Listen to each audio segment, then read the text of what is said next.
Hello and welcome. Problem solving is an essential skill in both our personal and professional lives. Our ability to continuously improve our performance relies on understanding and fixing problems standing in our way. The 8-step practical problem-solving method is a structured but flexible approach for this. Let's get started by first answering a fundamental question. What do we mean by a problem?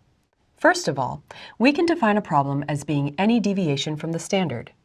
It can also be defined as a gap between actual and desired conditions. And finally, a problem can be defined as any unfulfilled customer need. In a professional context, we're often able to classify problems into one of three types. The first is when the standard is not achieved. In other words, if our target is 100% on-time delivery and we experience a month of 82% on-time delivery, our actual performance doesn't meet the standard. The second type of problem occurs when the standard is achieved, but a higher standard is now required. Staying with our on-time delivery example, let's say we're currently performing at 100% on-time delivery at a quoted lead time of 2 weeks. Then, a customer may ask us to reduce our lead time to 1 week while still maintaining 100% on-time delivery. The third type of problem occurs when our performance to the standard varies, meaning it's not consistently achieved. This is actually a form of mira, or unevenness. There are three main reasons why practical problem solving is such an effective approach for addressing organizational challenges. Practical problem solving enables people within organizations to have a common understanding and definition when we say that something is a problem. This can save time and help keep problems small because of a faster and more urgent initial response. Next, a standard problem-solving approach reduces time lost in discussion and debate. Practical problem-solving provides structure and tools to focus on fact-finding, identifying causes, and testing possible solutions. Finally, the combination of thorough planning, root cause analysis, and mistake-proofing ensures that problems don't reoccur.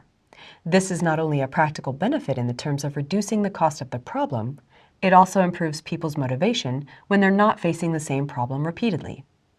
Practical problem solving uses a simple, scientific, and common sense approach known as PDCA to accomplish this. The PDCA cycle stands for plan, do, check, and act. One of the features that makes practical problem solving both unique and effective is that it requires thorough time and effort in the planning stage. Cutting corners during the planning activity almost always results in longer times to resolve a problem. This diagram illustrates how an organization rushed through the planning phase only to experience delays in the check and act stages. On the other hand, when we take the time for thorough planning, we're more likely to solve our problems faster and far more effectively. This is the approach prescribed in practical problem solving. Many organizations already use one or more problem-solving methods. One method may be better than the other based on the types of issues, the people involved, or based on customer or process requirements. Fortunately, the practical problem-solving approach is compatible and can be used to support any of these. Let's review this approach step by step. The first step in the process has us clarifying the problem. In other words, we must clearly describe the current situation while going to see with our own eyes in order to get the facts. We also want to ask questions such as, have we contained the problem in order to protect the customer?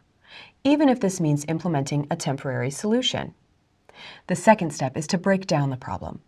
This often involves taking our big, vague problem and studying the phenomenon to define its smaller, more specific components. Again, we want to go see the actual problem, process, or situation with our own eyes.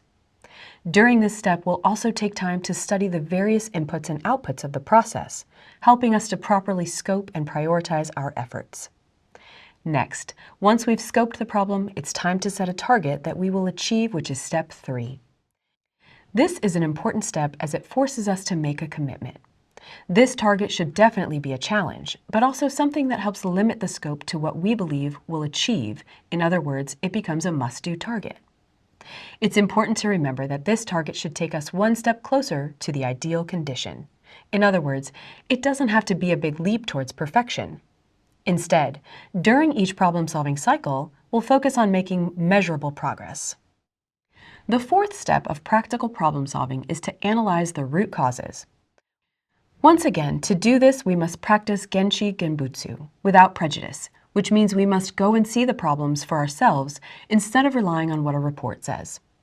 During this step, we begin by identifying points of cause. There are often multiple points of cause, so we must explore each of them using methods such as the 5 Why technique.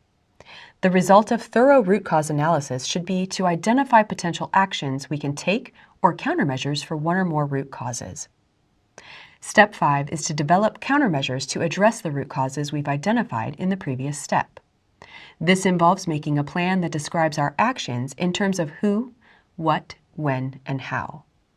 Many problems require that we pursue multiple countermeasures at the same time. Step 6 is to take action in seeing the countermeasures through to completion. This often requires a cooperative effort by a team to quickly implement our ideas. To accomplish this, it's important to seek the help and the ideas of many people. It's normal for some ideas not to work, and all problem-solving efforts will hit some obstacles. When one idea doesn't work, we may need to go back to re-examine our plan and initial analysis, turning to the PDCA cycle again and again. And perhaps the best advice we can offer for Step 6 is to never ever give up. Often the difference between the success and failure of a problem-solving team is their willingness to persevere through challenges and setbacks. The 7th step is to evaluate both process and results of our problem-solving efforts. During this step, you'll want to ask the question, was this an effective countermeasure, or was our success just due to luck? We want to make sure that any positive results we had were not because of chance or random variation in our favor. Likewise, we want to learn where our efforts weren't enough but could be improved upon to deliver a better result. In other words, good results aren't enough. We must make sure we understand how we got them.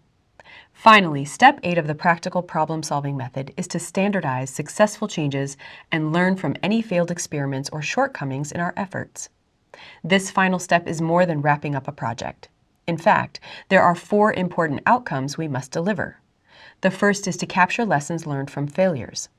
This is important so that we can make future problem-solving efforts more effective. We must confirm that these are documented in our training materials or other standards documents.